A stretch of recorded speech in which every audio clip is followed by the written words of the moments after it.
మోకాల నొప్పులకు ఎటువంటి సర్జరీ లేకుండా ఎపియాన్ పెయిన్ క్లినిక్ అందిస్తున్న అత్యాధునిక చికిత్స. ఇప్పుడు ఈ మధ్య కాలంలో కొన్ని రైస్ పండిస్తున్నారు సార్. అది లో గ్లైసిమిక్ ఇండెక్స్ రైస్ అంటున్నారు. అంటే white rice, it's actually Sona Masuri, it's actually basmati rice also. Sona మసూరికి 72-73 ఉంది glycemic index. Wheat is around somewhere 60-68 మధ్య ఉంటుంది, depending on the variety of wheat అని నేను విన్నాను సార్, ఇది న్యూట్రిషనిస్ట్ చెప్పగా. ఒక particular kind of basmati or certain kind of rice 48 glycemic ఇండెక్స్తో మేము పండిస్తున్నాము. లో డయా షుగర్ అంటారు, డయా వీట్ అంటారు. ఇవి నిజంగా ఉంటాయా? వాళ్ళనే సైంటిఫిక్ ఎవిడెన్స్ నాకు తెలిసి ఏం లేవు. ఇప్పుడు ఇవన్నిటికీ everything you need to grow them. Problem ఏమంటే వాటికి చేయాలంటే, అవి పండాలంటే ఇప్పుడు వాడి ఫర్టిలైజర్స్, పెస్టిసైడ్స్ ఇవి ఉంటాయి కదా, ఏమైతే క్రిములు ఇప్పుడు వాటిని తినేసేసి ఆహ్వాదించి ఇంకా బాగా అయిపోయి వీటిని తినడం మొదలు పెట్టేసి, you need more different type of pesticide. ఇవన్నీ వదిలేసేసి కొన్నేళ్ళు వదిలేసేసి మళ్ళీ స్టార్ట్ చేయాలి. అంటే స్టార్ట్ అన్యూ, అది కావాలి. నెక్స్ట్ వీటిలో అన్నీ షుగరే. నేను సైంటిఫిక్గా వాడు ఎవడన్నా అనలైజ్ చేసి చెప్తే తప్ప మిగతా ఉండే మనకు మిల్లెట్స్ ఉన్నాయి. మిల్లెట్స్ వచ్చి లో గ్లైసిమిక్, 13-14 ఇంకా కింద ఉంటుంది. లో సాటిస్ఫాక్షన్ ఆల్సో సార్, లో సాటిస్ఫాక్షన్ తగ్గించేస్తారు. సో లేదు, డిపెండ్స్. ఇప్పుడు మేము చిన్నప్పుడు రాగి సంగతి తింటామంటే ఎవరన్నా అది మా వర్కర్స్కి ఇచ్చేవాళ్ళు, మేమే తినేసేది, వాళ్ళకి రైస్ ఇచ్చేసి. సో రాగి సంగటి బెటరే కదా, better than the rice. White rice brown rice కంటే కూడా బెటరా? అన్నిటికంటే ఫర్గెట్ అబౌట్ రైస్గా whatever you do, rice పక్క దోసేసేయండి. మిల్లెట్స్ ఎన్నో మిల్లెట్స్ ఉన్నాయి. అంటే the reason for that is part of it is the fiber little bit of protein. ఇది కాదు, అంత షుగర్ అన్నీ కలిపి ఉన్నాయి. ఏమవుతుందంటే షుగర్ను స్లోగా రిలీజ్ చేస్తాయి ఈ మిల్లెట్స్లో. అండ్ ఆల్సో మనకు పల్సెస్ ఉన్నాయి కదా, green, all the beans and peas, all this lentils, వీటిల్లో కూడా షుగర్ ఉంది. But they are complex sugars, అవి స్లోగా రిలీజ్ చేస్తుంది. మిల్లెట్స్లో ఉండేవి కూడా స్లోగా వస్తుంది. కంబైన్ చేసామనుకో, ఏది కార్బోహైడ్రేట్ను. ఇప్పుడు కొందరు ఇంగ్లాండ్లో very common toast with butter అంటారు, తినేసేస్తారు. దాంట్లో ఏం లేదు, ఒక పక్క ఫ్యాటు, ఒక పక్క షుగరు, రెండు. You need all the 4 components.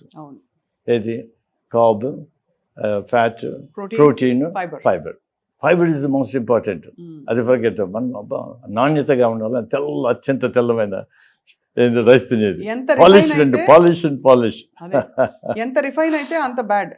మైదా కూడా అంతే కదా సార్, డెరివేటివ్ వీట్ నుంచి పుట్టే మైదా ఇవాళ బ్యాన్ అని అందరూ ప్రపంచవ్యాప్తంగా అంటా ఉంటారు. అన్నీ ఒకటే, వీట్ అదే, సేమ్ అదే. మనం మిల్లెట్స్ చిన్నప్పుడు ఎక్కడ పడితే అక్కడ పండేది. అవును, because they don't need any pesticides, they don't need very little water. అది పోయింది ఇప్పుడు. అవన్నీ తింటామంటే బాగుండే, కొర్రలు, అరికలు మా ఊళ్ళో ఉండేది తిన్నా బాగానే ఉంటుంది. అంటే ఇది టేస్ట్ ఈజ్ అక్వైర్డ్ కదా. జిహ్వా అనేది మనం ఇప్పుడు వచ్చింది, ముందు నుంచి చిన్నప్పటి నుంచి మనం అట్లా ఉంటే అది మనం పుట్టినప్పటి నుంచి పిల్లలకు మా గ్రాండ్ చిల్డ్రన్ కానీ వాళ్ళు కార్న్ఫ్లేక్స్ ఇస్తుంది.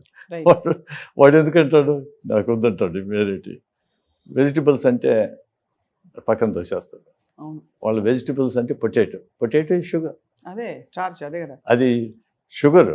ఇట్ ఈస్ నాట్ వెజిటబుల్, అది మర్చిపోతుంది.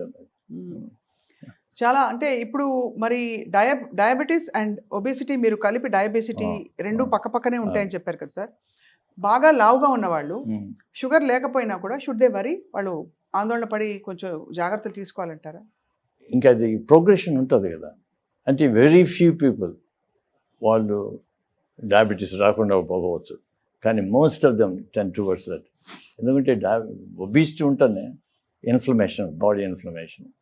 Next insulin resistance, automatic insulin resistance cause PCOS, ఇంకా అన్ని మెటబాలిక్ సిండ్రోమ్ అండ్ డయాబెటీస్ గ్రేడెడ్గా వెళ్ళిపోతుంది. ఇప్పుడు అందువల్ల ఇప్పుడు ప్రీ డయాబెటిక్ ఇవన్నీ అంటారు. మాత్రలు ఇచ్చేది కాదు, వాడిని మార్చేట్టుగా ఏం చేయాలనేది మనం ఆలోచించాలి. ఇప్పుడు ప్రతి ఒక్కడికి మందులు ఇచ్చి, లేకుండా ఇది ఇచ్చి ఆపరేషన్ చేసి జరగవు. ఎందుకంటే 10 మంది అయితే 10లో ఒకడైతే చేయొచ్చు. ఇప్పుడు 10లో 9 మంది ఉన్నారు. అదే ఎంతమందికి చేసుకుంటూ పోతాం అంతే. ఎంతమంది ఉంటారు? మిలియన్స్ ఆఫ్ సర్జన్స్ కావాలా, మిలియన్స్ ఆఫ్ డాక్టర్స్ కావాలా. మీకు కావాల్సింది ఏంటి? అందరికీ పాలసీ మార్చాలి. అండ్ ఎడ్యుకేషన్, స్కూల్స్, చైల్డ్హుడ్ అన్ని ప్రతి ఒక్కరికి నేర్పిస్తే మనం మారుతుంది. అంటే చాలా ఇన్ఫర్మేషన్ వచ్చేది సార్. ఫ్రాంక్గా చెప్పాలంటే ఏం తినాలో అర్థం కాదు, ఏం పెట్టాలి పిల్లలకి అని కూడా అర్థం కాదు. బికాస్ కొంతమంది అంటారు, ఫర్ ఎగ్జాంపుల్ పెసరపప్పుతో నువ్వు అట్ల వేసుకుంటే మంచిది ప్రోటీన్ అంటారు. బట్ 2 అట్లు వేసుకుంటే దానిలో వచ్చేదో 4, 10, 8, 6 గ్రాములు ప్రోటీన్ వస్తుంది. ఒక కోడిగుడ్డు తింటే వెంబడే వచ్చేస్తుంది 8, 6, 7 గ్రాముల ప్రోటీన్. అట్లనే కాదు, ఇప్పుడు pulses and meat products 2 different things. Meat మనకు daily requirement 60 grams average. Sir 60 లేకపోతే యావరేజ్ పర్ కిలో అంత అవసరం లేదు. అవన్నీ మర్చిపోండి. అవన్నీ మనకు ఎవరు గుర్తుంటాయి? అన్నీ యావరేజ్గా సింపుల్. అంటే సింపుల్, యువర్ ఫిష్ సైజ్ అది 60 grams.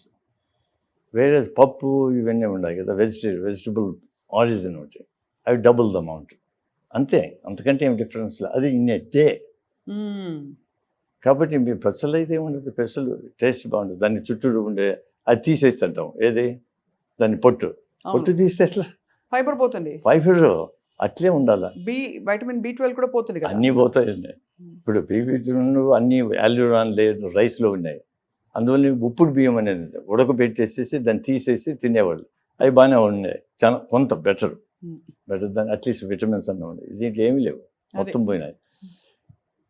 మనం అదే మీరు స్లో రిలీజా ఇదని ఫుడ్స్ మీరు సరే మీట్లోను ఎగ్స్లోనండి. ఎగ్స్ కూడా all the dairy is inflammation to the body. Meet ఇవన్నీ ఏం చేస్తుంటాయి? యాంటీబయాటిక్స్ చాలా ఫోర్స్డ్ ఎన్వైరన్మెంట్స్లో వాటిని వదిలేస్తున్నాం. అవి they can the cancers. Meat on its own cause cancers. Western world అంతా ఎందుకు క్యాన్సర్ వాళ్ళు కోలాన్ అంతా బికాస్ ఆఫ్ మీట్. అందరికీ తెలుసు కానీ మీట్ని ప్రొపగేట్ చేస్తారు. ఎందుకంటే meet industry is powerful, money అంతే. కానీ శాకాహారం బెటర్ అంటారు. 100%. వాళ్ళు ఒకసారి ఒక డాక్యుమెంటరీ గడ్డ చేసేసారు వీగన్స్ వాళ్ళు వీగన్ కంప్లీట్ అవాయిడింగ్. ఇది 34-year లేడీ ఒలింపిక్ కదా, 38 years నెక్స్ట్ ఒలింపిక్ ఉండదు. నా వల్ల కాదు అనుకునేది. At time she turn vegan. By 38 she won the Olympic. ఏమంటే బాడీ లైట్ అయిపోయింది, ఇన్ఫ్లమేషన్ బాడీ లేదు, energy levels are high. Therefore, it's totally different. మనం కాన్సెప్ట్ కంప్లీట్గా మార్చుకునేసి ఇవన్నీ ప్రాసెస్డ్ ఫుడ్స్ ఇవన్నీ తీసేసేసి అండ్ డైరీ కూడా చాలా వరకు తీసేస్తున్నాయి. డైరీ కూడా ఇప్పుడు చాలా పెద్ద ఒక విధమైన మెటబాలిక్ చేంజ్ తీసుకొస్తుంది. పిల్లల్లో ఎర్లీ ప్యూబర్టీ వచ్చేస్తుంది అని చెప్తారు. అది హార్మోన్స్ ఆవులకి ఇచ్చే హార్మోన్స్ అవి కూడా. సో దానివల్ల అసలు అంటే ఒకలా చూస్తే అంటే తప్పు పూర్తిగా మనది కూడా కాదు సార్. అంటే మనదంటే కన్జ్యూమర్స్ నేను చెప్పేది. బికాజ్ చుట్టూ ఉండే జెనెటిక్ మోడిఫికేషన్స్ ఏవైతే అవుతున్నాయో వాటితో మనం కోపప్ కాలేకపోతున్నాం.